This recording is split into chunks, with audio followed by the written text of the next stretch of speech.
నమస్కారం, welcome to I dream. ధర్మ మార్గం విత్ విజిత కార్యక్రమానికి స్వాగతం.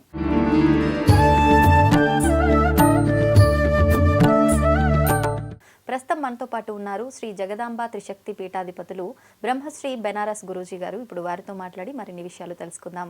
ముఖ్యంగా మనకు ఎన్నెన్నో సందేహాలు ఉంటూ ఉంటాయి. అవి నిత్య జీవితంలో కానివ్వండి, మనం ఆచరించే విధానాల విషయంలో కానివ్వండి, వాటికి సంబంధించి కొన్ని విషయాలు గురుగారితో మాట్లాడి సవివరంగా తెలుసుకునే ప్రయత్నం చేద్దాం. నమస్కారం అండి. నమస్తే అమ్మా.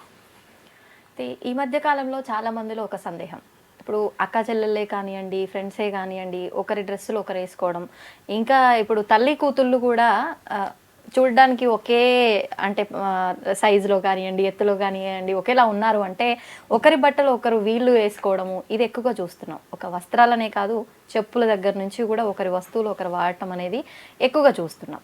అయితే కొంతమంది చెప్తున్న విధానం ఏంటి అని అంటే, చెప్పులు వాడితే మాత్రం ఒకరి శని అని చెప్పి ముందు నుంచే పెద్దవాళ్ళు చెప్తూ ఉండేవారు.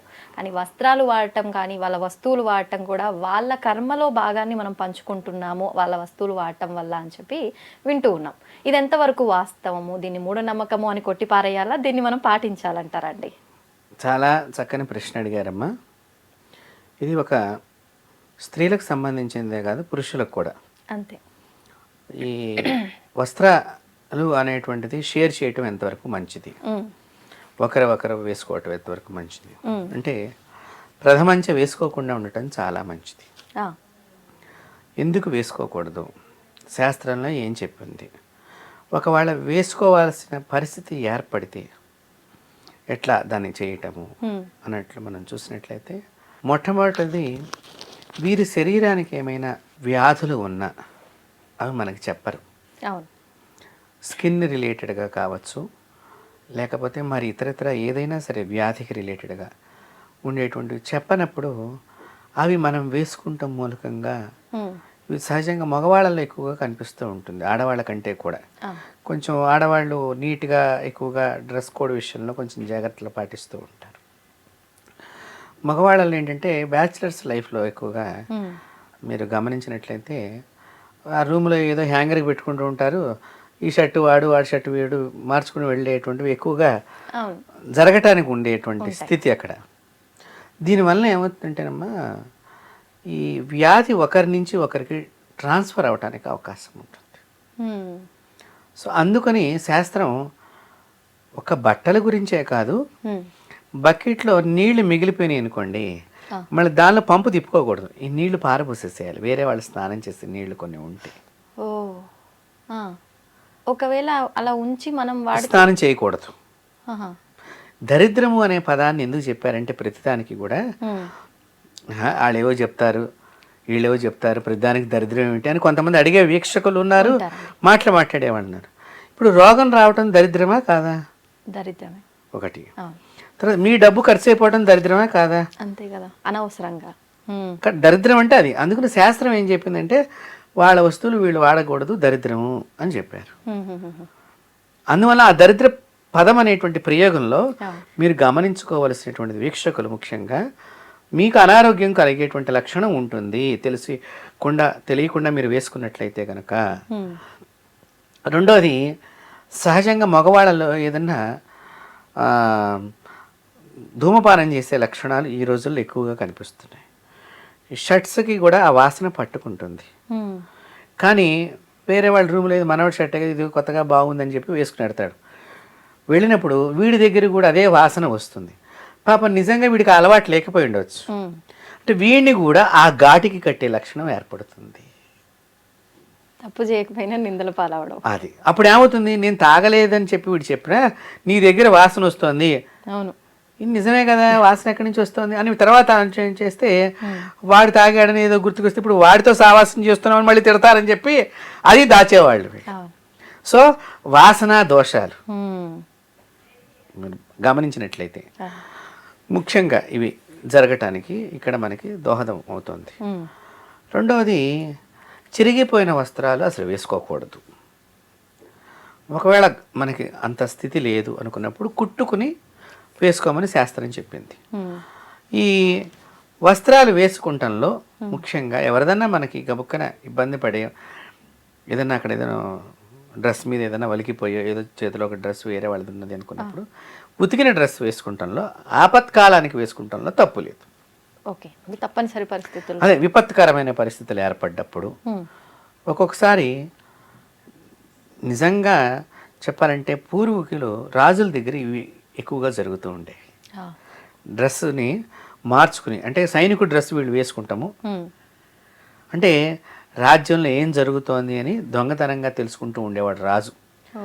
రాత్రులు ఇప్పుడు తిరిగేటప్పుడు అప్పుడు సేమ్ వాడి డ్రెస్ లాగా ఉండాలని వీళ్ళు అలా ఈ డ్రెస్సులు వేసుకుని తిరిగితే సమాచారం అంతా తెలుసుకుని తన రాజ్యంలో ఏం పొరపాట్లు జరుగుతున్నాయి తన్నేమనుకుంటున్నారనేది తెలుసుకోవటం అనమాట. అట్లాంటప్పుడు కూడా కొంతమంది పూర్వులు వీళ్ళ డ్రెస్సులు వేసుకుని, అలాగే మనకి ఈ విషయం మనం గమనించినట్లయితే మహామంత్రి తిమ్మరసు డ్రెస్సు వేసుకున్నట్టుగా ఇంకొకడు వేసుకుని కృష్ణదేవరాయల వారి యొక్క కుమారుని సంహరించటం. రాజుగారు కుమారుని చంపేశారు. అక్కడ తిమ్మరసులాగా డ్రెస్ కట్టేసి వెనకాతల నుంచి చూస్తే అచ్చం వీడు తాతయ్య అనుకుంటూ ఈ పిల్లవాడు వెళ్తాము. తర్వాత ఈ పిల్లవాడికి విషప్రయోగం జరిగింది అక్కడ. సో ఇలాంటి డ్రెస్సులలో ఇలాంటివి జరగటానికి సేమ్ ఇలాగే ఉంది. వాడు ఉన్నాయనుకున్నావు నీ మీద ఏదన్నా కుట్ర జరిగినప్పుడు అదేదో వాడికి వెళ్ళాల్సింది నీకెళ్ళి నీ ప్రాణ ప్రమాదం తెచ్చుకుంటావు. కాబట్టి ఇలాంటి ఒకరి దుస్తులు ఒకరు వేసుకోవటం మూలకంగా ఇలాంటి ప్రమాదాలు కూడా పొంచి ఉంటాయి. అందుకని దరిద్రం వేసుకోవద్దురా అని పెద్దవాళ్ళు చెప్పటంలో అంతర్యం. ఓకే, మరి దానాలు ఇప్పుడు ఇక్కడ దానం అనేసరికి వచ్చేసరికి లేని వాళ్ళు ఉంటారు. లేని వాళ్ళు అనగానే మీరు బాగా గమనించుకోండి, ఏదో చిన్న చిన్న బస్తీల్లాగా మనకి ఏదో ఊరు చివరి భాగాల్లో పూర్వకాలంలో ఉండేవి. ఇప్పుడు కూడా సిటీస్లో ఉన్నా కూడా బస్తీల్లాగా ఉంటున్నాయి. మీ బట్టలు మీకు పొట్టివైపోయినాయి, మీరు వేసుకోలేకపోతున్నాను, శుభ్రంగా ఉతికించండి. మీకు సంతోషం కలిగింది, మంచి బట్టలు ఇచ్చినామని చెప్పి ఇస్త్రీ చేయించండి, వెళ్ళి పంచండి.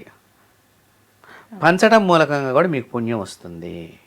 ఓకే, ఉతికిన వస్త్రాన్ని ఇవ్వాలి తప్ప విడిచిన వస్త్రాలని మూట కట్టిస్తే మీకు దోషము, ఇచ్చిన వాడికే దోషం. ఎందుకు? ఆ వేసుకునే వాడి దగ్గరికి చెమట వాసన వస్తుంది కదమ్మా, అది వాడు విడిచేసిన వస్త్రం ఇచ్చాడని వాడు బాధపడతాడు. ఆ బాధ మీకు పాపాన్ని ఇస్తుంది. ఎదుటివాడి బాధే మనకి పాపము. పాపం అంటే అది ఇంకో రకంగా ఏదో రకంగా వస్తుంది. వాడు ఏడవటం మూలక ఇట్లాంటివి తీసుకోవాల్సి వచ్చిన పరిస్థితి, వాడికి ఏదో పూర్వజన్మ పాపము కర్మము, ఈ జన్మలో అలా పుట్టాడు, లేనివాడిగా పుట్టాల్సి వచ్చింది. మనం దానం చేసేది కూడా సాధ్యమైనంత వరకు మీకు మంచిగా ఇవ్వాలనిపిస్తే కొత్తవి కొన్ని ఇచ్చి ఇవ్వండి. లేదు వీటిని శుభ్రం చేసి ఇవ్వటంలో ఎటువంటి తప్పు లేదు, మనకి చెడు కూడా లేదు. అయితే ఇప్పుడు మన వస్త్రాలు వాళ్ళు ధరించినప్పుడు అవి మనవే, అంటే మన వాసనలన్నీ దానికి ఉన్నాయి, వాళ్ళు వేసుకొని వాళ్ళు ఏ కర్మ చేసినా కూడా అది మనకు కూడా వర్తిస్తుంది అని చెప్పి ఈ మధ్య ఎవరో చెప్తే నేను విన్నా. ఇది వాస్తవం అంటారా? లేదమ్మా, అలాంటిది ఇంకా మనకు సంబంధం లేదు, ఒకసారి ఇచ్చేసిన తర్వాత ఉండదు. ఎందుకంటే ఇందాక అదే చెప్పిన నేను మీకు, కృష్ణదేవరాయల గారి కుమారుడు విషయంలో వస్త్రధారణ ఇలాంటివి మనతో పాటు తిరిగేటువంటి వాళ్ళే చేయగలుగుతారు తప్ప ఎక్కడో దూరంగా ఉన్నవాడు చేయలేడు. అంత అవకాశం మనతో రాదు. మన ఇల్లు ఎక్కడో తెలియదు వాడికి, మనం ఏదో ఇచ్చేసి వచ్చేస్తాం కారులో పోయి. ఇప్పుడు అందరూ అట్లా కారులో పోయి ఇచ్చేస్తాం, అలా జరుగుతుంది. కాకపోతే విడిచిన వస్త్రం ఇస్తే మాత్రం పాపం మనకే తగులుతుంది తప్ప వాళ్ళకు ఉండదు. వాళ్ళ చక్కని ఉతికిన వస్త్రం, ఈ వస్త్రం ఇచ్చేటప్పుడు దాని మీద ఏదైనా మీ శక్తి ఉంటే ఓ 50 రూపాయలు పెట్టండి, ఏదో 10 రూపాయలు పెట్టండి, లేదా కనీసం ఒక 2 రూపాయల చెక్క అన్నా పెట్టి దానం చేయాలి. ఖచ్చితంగా ధనంతో పాటే ఇవ్వాలి. అప్పుడేంటి, కొత్తది ఇచ్చినా కూడా దక్షిణ పెట్టమన్నారు, పాతది ఇచ్చినా కూడా దక్షిణ పెట్టమన్నారు. దీనికి కారణం ఏంటంటే వాళ్ళకి వస్త్రం ఒక్కటే కాదు, ఏదన్నా సహాయానికి ఆర్థికంగా కూడా ఇచ్చినట్లుగా నువ్వు ఉండాలి తప్ప ఏదో నువ్వు ఖాళీ వస్త్రాలు, నువ్వు వాడేసిన వస్త్రాలు ఇస్తున్నట్టు భావన అక్కడ కలగకూడదు. వాళ్ళు వాడేసినవిరా అని వాళ్ళు అనుకోకుండా వాడేసినవి ఇచ్చిన రూపాయి పెట్టి ఇచ్చాడరా అన్నదానికి ఒక తేడా ఉంది కదమ్మా. ఆ మాదిరిగా వాళ్ళకి ఆనందాన్ని కలిగించే పని మనం చెయ్యాలి. ఇది మీరు అమావాస్య రోజున ఈ పని చేసి మీకు శుభం కలుగుతుంది. దానమా? దానం. కానీ అమావాస్య రోజున ఇంట్లోంచి ఏమి ఇయ్యకూడదు ఇట్లా అంటారు. మరి అమావాస్య రోజున మాంసాహారం తినకూడదు. ఎంతమంది తింటున్నారమ్మా? మర్చిపోయి తిన్నామండి, అమావాస్య అని గుర్తులేదు. భగవంతుడు కూడా మర్చిపోయి మీకు పాపం ఎక్కువ రాస్తాడు. అప్పుడు సంతోషమా? మరి అదే చెప్తున్నా కదా, మనం వద్దన్న దాన్నేమో చేస్తున్నాం ఇంట్రెస్ట్గా, చేయమన్న దాన్నేమో ఇంకో ఆపాదించుకున్నాం. మీరు అమావాస్య రోజున ఈ వస్త్రాలని తీసుకువెళ్ళి డబ్బుతో సహా తలో 10 రూపాయలు పెట్టండి. వాళ్ళ రోజుల్లో 10 రూపాయలు అంటే పెద్ద ఎక్కువ సొమ్ము ఏమి కాదు, అది మన ఆస్తి ఏమి తరిగిపోదు. 10 రూపాయలు చక్కగా నోట్ ఇచ్చి ఇంత అన్నం ప్యాకెట్ కూడా మీరు ఇచ్చినట్లయితే చనిపోయినటువంటి మీ పితృదేవతలు చాలా సంతుష్టులవుతారు. చూడండి, ఇది ఈ వస్త్రం ఈ విధంగా ఇవ్వటంలో చాలా గొప్ప. మన దరిద్రం పోతుంది, అవతల వాడికి ఆనందం కలుగుతుంది, వాడి దరిద్రాన్ని కూడా మనం పోగొట్టిన వాడు అవుతాం. ఎందుకంటే ఆ రోజున 10 రూపాయలు వాడు చూసిన వాడు అవుతాడు. వాళ్ళ పిల్లలకి ఏదో ఇంత బిస్కెట్ ప్యాకెట్ కొనుక్కుని ఆనందపడతాడు కదమ్మా. ఇంత అన్నం పెడుతున్నావు కదా, ఈ పూట నేను అడుక్కునే పరిస్థితి తగ్గించాడు. అది ఇక్కడ చూడండి, నా చెయ్యి ఒక రోజున తగ్గించాడు, ఊరు తిరగకుండా. ఒకటి ఏదో ఒక వస్త్రం ఇచ్చాడు, నాకు కాకపోతే నా ఇంట్లో కొడుకో కోడలకో ఎవరికో ఉపయోగపడుతున్నా వాడు కూడా అనుకుంటాడు కదా. సో ఇట్లాంటి 3 వినియోగాలు అక్కడ జరుగుతాయి కాబట్టి మీ పితృదేవతలు సంతుష్టులు అవుతారు. వ్యాధితో ఉన్నప్పుడు మీరు వస్త్రాలు ఇవ్వవద్దు దయచేసి. మీ ఒంటి మీద పొడ వ్యాధి, సొరియాసిస్, చర్మ వ్యాధులు, గజ్జి, తామర ఇత్యాదికి సంబంధించిన చర్మ వ్యాధులు ఉన్నప్పుడు మీ వస్త్రాలని వేరే వాళ్ళకి మాత్రం ఇవ్వవద్దు, వాటిని తగలపెట్టండి. టీబీ వ్యాధి ఉన్నటువంటి వారు, ఇప్పుడు దగ్గుతూ ఉంటామమ్మా, ఇప్పుడు మనం మాట్లాడుతుంటే తుప్పర్లు కొన్ని వస్తూ ఉంటాయి, ఒక్కొక్క పదంలోనూ వస్తూ ఉంటాయి, అవి ఇక్కడ పడుతుంటాయి. దగ్గినప్పుడు కూడా అలాగే జరుగుతుంది. ఈ టీబీ వ్యాధిగ్రస్తుల యొక్క ఇన్ఫెక్షన్ ఈ వస్త్రం మీద ఉంటుంది. మనకి అది పోయిందో లేదో తెలియదు కాబట్టి నువ్వు పోయింది అనుకుంటావు ఉతికాయం కాబట్టి నీ ఇంట్లో వాళ్ళే నీ బట్టలు విడిగా ఇలా దూరంగా చూడండి. మనం గమనించండి, ఆ రోగం ఉన్నది అంటే మన ఇంట్లో వాళ్ళు కూడా ఏందో మనం పాపం చేసిన వాళ్ళకి మళ్ళీ ఇట్లా కర్రతో తీసుకెళ్ళి పెడతా ఉంటారు. మరి వేరే వాళ్ళకి కూడా అదే భావన ఆలోచన ఉంటాయి కాబట్టి అలాంటివి తగలబెట్టేసేయండి. కానీ వస్త్రాలు అలా తగలబెట్టచ్చు, తప్పేముందమ్మా. ఇప్పుడు మనకి వ్యాధులు ఉన్నాయి కాబట్టి ఇవి ఎవరికి షేర్ చేసేవి కావు. దాన్ని తగలబెడితే ఆ పురుగు చచ్చిపోతుంది, అక్కడి నుంచి ఇంకొకరికి ట్రాన్స్ఫర్ అవ్వకుండా ఉంటుంది కదా. సృష్టి ప్రపంచంలో కూడా ఇంకొకరికి నువ్వు ఆ బయట అట్లా పడేసావు నీ ఒంటి మీదది, అక్కడే అసలే నీవు రోగిష్టివాడివి, ఆ వస్త్రానికి ఆ రోగం క్రిమి అంటుకున్నది. ఇప్పుడు డాక్టర్స్ గాజు గుడ్డలు ఇవన్నీ ఒక డస్ట్బిన్లో వేస్తారు, సిరంజులు ఇవన్నీ ఎందుకు వేస్తున్నారు? ఇవన్నీ తగలబెడుతున్నారు కదా, వాళ్ళు ఫైర్ చేస్తారు. ఎందుకు? ఆ పురుగుని చంపేసేయాలి. మరి నువ్వు తీసుకెళ్ళి రోడ్డు మీద పడేస్తే ఊరంతా పాకదు. అది నీ వస్త్రమా నా వస్త్రమా కాబట్టి ఇక్కడ రోగాన్ని చంపుతున్నాను అనుకోవాలి, కానీ నా వస్త్రాన్ని ఏదో నేను తగలబెట్టుకుంటున్నాను మాత్రం అనుకోవద్దు. ఇది దీనిలో ఉన్నటువంటి అర్థం. అలాగే ఈ వస్త్రాలు ముఖ్యంగా మనం ఈ దానం చేసేటప్పుడు కూడా మంచి మనసుతో, అవతల వాళ్ళ ఎందుకు ప్రేమతో. చాలామంది ఏంటంటే మనకి ధనం బాగా ఉంది అనేటువంటి లోపల ఆలోచన ఉంటుంది, పట్టు అన్నట్లుగా మాట్లాడుతూ ఉంటారు. అలా ఎప్పుడు చేయకూడదు. దీన్ని చక్కగా పోతున్నా, రామ్మ తీసుకోమ్మా, ఈ అమ్మాయి ఏదో చెప్పుకోవాలనుకుంటుంది, అది కూడా విన్నారనుకోండి మన పితృదేవతలు చాలా సంతుష్టులు అవుతారు. భగవంతుడు ఏ రూపకంగా వస్తాడో తెలియదమ్మా మీకు. ముఖ్యంగా చెప్తున్నాను, నేను వస్త్రాల గురించి అడిగారు కాబట్టి దేవుడు ఎలా వస్తాడనే విషయం కూడా దీనిలో జోడించి చెప్తున్నాను. భగవంతుడు ఫస్ట్ చక్కగా మీరు శివుడిని పూజ చేస్తున్నారు, త్రిశూలం ఉంది శివుడికి, చక్కగా నెలవంక ఉన్నది, పాము ఉన్నది, మంచిగా నీలకంఠుడు కంఠం దగ్గర అది ఉన్నది, అలాగే వచ్చాడనుకోండి మీరు దేవుడు అంటారా? ఏ డ్రామా కంపెనీ నుంచి వచ్చాడేమో, అంతే కదా అనేది. దేవుడుగా వస్తే నువ్వు డ్రామా కంపెనీ అన్నావు. సరే, బ్రాహ్మణుడిగా వచ్చాట దేవుడు, అప్పుడు మీ వారేమంటారు? ఏకాదశి పంతులు గారు వచ్చాడు చూడు, ఆయనకి ఏదో 150 ఇచ్చి పంపించు, ఇవాళ ఏకాదశి అనుకుంటా అంటే బ్రాహ్మణుడిగా వచ్చినా నువ్వు దేవుడిని గుర్తించలేదు, తుదకు ముష్టివాడిగా వస్తాడు. కాబట్టి మనం ముష్టి వాళ్ళని కూడా చులకనగా చూడకూడదు. అందుకని చెప్తున్నా నేను ఈ వస్త్రాల దగ్గర ఇచ్చేటప్పుడు, అందుకని నేను చెప్తున్నా ముష్టివాడిగా వచ్చి అమ్మా వాడు ఒకటి ఏదో చెప్పాలనుకుంటాడు దేవుడు కూడా మనతో, అయ్యా నువ్వు చాలా గొప్ప ఇంటి బిడ్డవయ్యా, నువ్వు బాగుండ ఏదో కొంతమంది అంటూ ఉంటారు. మీరు గమనిస్తే కనుక నేను దేవుడు సల్లంగా చూడాలి, వాళ్ళ భాష కూడా ఇలాగే ఇప్పుడు నేను చెప్పినట్టుగా వాళ్ళు ఏదో అది ఆశీర్వచనమే తప్ప మనం వేరే అన్యథా భావన చేయరాదు. ఈ ముష్టివాడుగా వచ్చినప్పుడు మనం ఏం చేస్తాం తెలుసా అండి, కాళ్ళు చేతులు అన్నీ బాగానే ఉన్నాయిగా, పని చేసుకోవచ్చుగా, ఏం రోగం వచ్చింది? మరి పుణ్యం ఎప్పుడు సంపాదిస్తారు చెప్పండి మీరు? అంటే మనం పుణ్యాన్ని మూటగట్టుకోవడం కోసం వీళ్ళని పంపించాడా భగవంతుడు? అంతే కదమ్మా. దైవం మానుష రూపేణ, భగవంతుడు ఆ ఒక్కొక్క రకంగా ఒక్కొక్క సమయంలో ఉత్పత్తి అవుతూ మనిషిగా కూడా వచ్చాడు.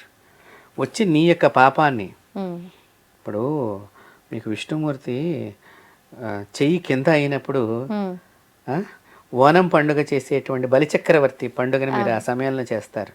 బలిచక్రవర్తి చెయ్యి పైన ఉంది, విష్ణువు చెయ్యి కింద ఉండేసరికి ఇది కదా నా జన్మ అనుకున్నట్టండి బలిచక్రవర్తి. అంటే భగవంతుడి చేతి కింద, అంటే మన పాపాన్ని తీసుకుంటున్నాడు భగవంతుడు. కాబట్టి ఆయన 3 అడుగుల దానంలో కిందకి వెళ్ళినా సంవత్సరం పైకి వచ్చే అవకాశాన్ని బలిచక్రవర్తికి ఇచ్చాడు. అంటే అంటే రాక్షస జన్మ ఎత్తినటువంటి పాపాన్ని తీసేసుకున్నాడు. మళ్ళీ ఆయన భక్తుడిగా పైకి వచ్చే సంవత్సరానికి వచ్చి నన్ను పూజించుకునేటువంటి రోజుగా ఒకటి పెట్టుకున్నాడు. ఆ పుణ్యాన్ని మనకు భగవంతుడు ఇస్తాడు. అందుకని పేదవాళ్ళు అంటే ముష్టి వాళ్ళుగాను లేని వాళ్ళుగాను మనం అట్లా చూడకూడదు. వాళ్ళు సాటి మానవుల కింద మనం చూడాలి. లేని వాళ్ళు ఏదో పూర్వజన్మ కర్మ చేత వాళ్ళు ఇట్లా అయిపోయింది, దయతో మనం ఇచ్చామనుకోండి ఏమో చెప్పుకుంటారు, వాళ్ళు నిజమైన బాధ చెప్పుకుంటారు. చెప్పుకున్నప్పుడు చాలామంది జేబులోంచి 100-200 తీసి ఇచ్చే మనుషులు కూడా ఉన్నారమ్మా ఈ రోజుల్లో కూడా. కాబట్టి ఆ చెప్పుకునే దాన్ని మనం కలిగించాలి. తద్వారా మన జేబులో డబ్బు బయటికి వెడుతోంది అంటేనమ్మా, ఇది పేదవాళ్ళకి వెడుతోంది అంటే నీకు మరింత ఆదాయం పెరుగుతోంది. ఇది మీరు బాగా గుర్తుపెట్టుకోవాలి. అది ఆరోగ్యం ఆదాయమా, భూమిగా ఆదాయమా, బంగారంగా ఆదాయమా, భగవంతుడి దగ్గర నీ స్థానం పెరిగే ఆదాయమా మనం చెప్పలేం. ఆయన ఏం తలుచుకున్నాడో, నీకు ఏమిద్దామనుకున్నాడో, ఎదుటి వద్దకి నీవు ఏ రకంగా సహాయం, వాడు ఏ సహాయంలో ఉన్నప్పుడు చేసావు. అయితే కలియుగంలో ఏమైపోయిందంటే ఈ వేషాలు ఎక్కువైపోయి దానం చేసేవాళ్ళు కూడా భయపడుతున్నారు. ఇది కూడా మనం మాట్లాడాల్సినటువంటి, తీసుకునేవాడు కూడా నిజంగా అవసరం కోసం తీసుకునేవాడా లేకపోతే అది కూడా ఒక రకంగా ఉంది బిజినెస్. అందుకని నేనేం చెప్తున్నానంటే, ఇప్పుడు నేను 10 రూపాయలు అడిగాను అనుకోండి, ఒక 5 రూపాయలు ఇవ్వండి. ఇంకా అది రాదు అనుకోండి, మనం ఇచ్చేసాను దానం పెట్టి నా దగ్గర ఇంతే ఉంది. అప్పుడు మీకు బాధ ఉండదు. వాడు మోసగాడైతే భగవంతుడు వాడికి శిక్షిస్తాడు, మీరు పుణ్యం చేస్తే మీకు పుణ్యం ఇస్తాడు. వాడిని ఒక మాట అనద్దు, మోసం చేసేవాడు రేపు ఎప్పుడైనా కనిపిస్తాడు. వాడు మోసం చేసిన వాడు మోసం చేశాననే విషయం మర్చిపోతాడమ్మా చేసినవాడు. మీకు అందుకనే అబద్ధాలు ఆడేవాళ్ళు రోజుకొక అబద్ధం ఆడటానికి కారణం అదే. మొదట ఏం అబద్ధం ఆడేమో వాడు గుర్తుండదు, అందులో అబద్ధం ఆడుతూ ఉంటాడు. కానీ విన్నవాడికి అప్పుడు చెప్పిన మాట వేరుగా ఉంది, ఇప్పుడు మీరు బాగా గమనించండి. అవును. కాబట్టి విన్నవాడికి మాత్రం మొదట చెప్పిన మాట గ్యారంటీగా పక్కాగా గుర్తుపెట్టుకోండి. 2 రకాలుగా చెప్పాడు ఒకే విషయాన్ని అంటే వీడు అబద్ధాలు ఆడుతున్నాడు తెలిసిపోతుంది. అందుకని అబద్ధం చెప్పేవాళ్ళు రోజు అబద్ధం చెప్తూనే ఉంటారు. మాటకి అబద్ధమే ఉంటుంది. అందుకని వాడు అబద్ధాలు ఏమన్నా కానివ్వండి, మనం ఆలోచన చేయవద్దు. వాడి జీవనం అట్లా ఇచ్చాడు భగవంతుడు, మన దగ్గర నుంచి 5 రూపాయలు పట్టుకెళ్ళాడు, శివార్పణం అనుకోండి అంతే. అందుకని ఎక్కువగా ఇచ్చి మళ్ళీ తర్వాత బాధపడే బదులు తక్కువగా ఇచ్చి దేవుడికి ఇచ్చాను అనుకోండి, అయిపోయి. కాబట్టి వస్త్రాల విషయంలో భగవంతుడు ఏ రూపకంగా వచ్చి వస్త్రం పట్టుకుంటాడో తెలియదు నీ దగ్గర. నీ యొక్క రోగాన్ని పట్టుకోవచ్చు, నీ పాపాన్ని తీసేయవచ్చు, నీ వంశానికి పట్టిన చీడని తీసేయచ్చు. ఇంకా చెప్తున్నానమ్మా, నేను ఆత్మను పట్టి పీడిస్తున్నటువంటి, అంటే దెయ్యం పట్టినటువంటి ఒక ఆమెకు ఈ విధంగా చేయించటం మూలకంగా దెయ్యం వదిలేసింది. దానం చేయించడం మూలకంగా ఆమెకు అమెరికాలో దెయ్యం పట్టిందమ్మా. ఇండియాలో ఈ కార్యక్రమం చేస్తే అమెరికాలో ఉన్న ఆవిడకి దెయ్యం తొలగిపోయింది. ఒక చిన్న డౌట్ అండి, ఇప్పుడు మనకున్న ఇబ్బంది తొలగిపోవడానికి దానం చేస్తున్నాం, తీసుకున్న వాళ్ళకి ఆ ప్రభావం ఏమి ఉండదా? ఉండదు.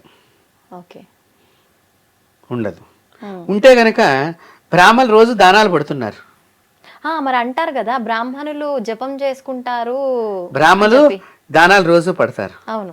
మరి రోజు బ్రాహ్మడికి ఎంత పాపం చుట్టుకున్నట్టు అవుతుంది? అదే అంటారండి. కాబట్టి ఇక్కడ అధికారం ఇచ్చాడు, పుచ్చుకునే అధికారం ఇచ్చాడు, అక్కడ కూడా అలా పుచ్చుకునే జన్మనిచ్చాడు. Okay okay. కాబట్టి భగవంతుడు వాళ్ళ దగ్గర నిలబడి చూస్తాడు వాళ్ళని. పరిస్థితి అలాగయ్యింది అక్కడ. ఇక్కడ పుచ్చుకుని ఎదుట వారి యొక్క కష్టాన్ని నువ్వు పుచ్చుకో, నువ్వు ధర్మం తెలిసిన వాడివి, వేదం చదువుకున్నవాడివి, నువ్వే భయపడితే. ఇప్పుడు చూడండి, మీ నాన్నగారు ఉన్నారమ్మా, మీ నాన్నగారు పులి వచ్చిందని చెప్పేసి లోపల కూర్చుని మిమ్మల్ని బయట వదిలేస్తే, కాబట్టి బ్రాహ్మణుడికి కూడా నీ దగ్గర రోగం వస్తే దానం తీసుకోమని చెప్పారుగా. ఒక్కొక్క పూర్వకాలంలో వైద్యం కంటే కూడా ఈ దానాలు వీటి ద్వారానే రోగాలు ట్రాన్స్ఫర్స్ అయ్యేవి. కాబట్టి ఆ రోగం పుచ్చుకునేవాళ్ళు పూర్వకాలంలో. పలానా ఐటమ్స్ పెట్టి రాజుల యొక్క రోగాన్ని కూడా వీళ్ళు స్వీకరించి తద్దోష పరిహారం వీళ్ళు చేసుకునేటువంటి వాళ్ళు. ఎందుకు? బ్రాహ్మణుడు అనేటువంటి వాడు జ్ఞానాన్ని పంచే వస్తువు. సో జ్ఞానమే భయపడితే ప్రపంచం భయపడుతుంది. కాబట్టి నువ్వు దానం తీసుకో, తీసుకున్న తర్వాత దాని ప్రక్షాళనకి ఈ విధంగా అందుకని ఆ తీసుకుంటంలో నువ్వు డబ్బుని డిమాండ్ చేస్తే భగవంతుడు అక్కడ మెలికి పెట్టాడమ్మా బ్రాహ్మణుడికి కూడా. ఇప్పుడు నేను మీ దగ్గర నుంచి పలానా వస్తువు దాని 10,000 పెడితే కానీ నేను తీసుకోనమ్మా అన్నా అనుకోండి, అప్పుడు నా పాపం పోదు, మీ పాపం కూడా నాకు జమ అవుతుంది, నేను ఇంకా రోగాన్ని తెచ్చుకున్నవాడిని అవుతాను. మీరు ఏమిద్దాం అనుకున్నారు ఒక మాట అనొచ్చు, అమ్మ లోకంలో ఎలా ఉందో మీరు చూసి ఇవ్వండి, కాస్త ఏదో కుటుంబం కలిగిన వాడు అట్లా తప్పులేదు. మీరేం అది ఇచ్చాను. అప్పుడు వీడికి అంత దోషం వీడిని అంటుకోదు, వీడు ఏదైనా ఒక మంత్రజపం చేసుకుంటే తొలగిపోతుంది. పేదవాళ్ళ గురించి ఇందాక మీరు అన్నారు, మీరంటే బ్రాహ్మణులు జపం చేసుకుంటారు, వాళ్ళని పేదల పక్షానే భగవంతుడు ఉంటాడు. బాగా గుర్తుపెట్టుకోండి. హిందూ దేవతలు ఎక్కడ ఉన్నా పేదలకు అన్నదానం జరిగేటట్టుగానే అసలు దేవాలయాల్లో అన్నదాన కార్యక్రమం పెట్టిందే దానికి.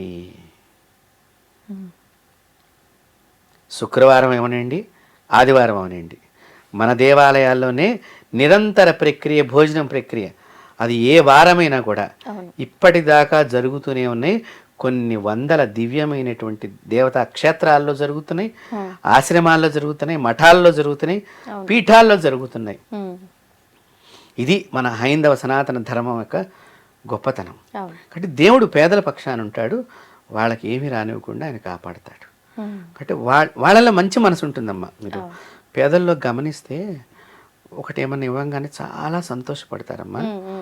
ఎక్కడ కనిపించినా అయ్యగారు మీరు ఇచ్చింది మేము వేసుకున్నామండి అంటారు వాళ్ళు. వాళ్ళలో విశ్వాసం ఎక్కువ ఉంటుంది. ఆ విశ్వాసమే, ఆ ప్రేమే వాళ్ళని రక్షిస్తుంది.